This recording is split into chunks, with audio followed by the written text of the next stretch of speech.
धम्मपद तणावग्गो मुंच पुरे मुंच पच्छतो मज्जे मुंच भवस पारगु सबत्त विमुक्त मानसो न पुन जाती जरंग उपेहिसी।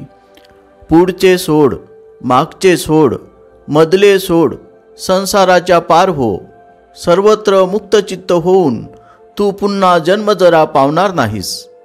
अर्थकथा। एक तरुण एका कोल्हाटी स्त्रीच्या प्रेमात पडला आणि स्वतःच कोल्हाटी बनून तो ठिकठिकाणी फिरू लागला। एकदा बुद्धाची आणि त्याची भेट झाली। त्यावेळी बुद्धांनी त्याची चूक दाखवून देण्यासाठी वरील गाथा उच्चारली।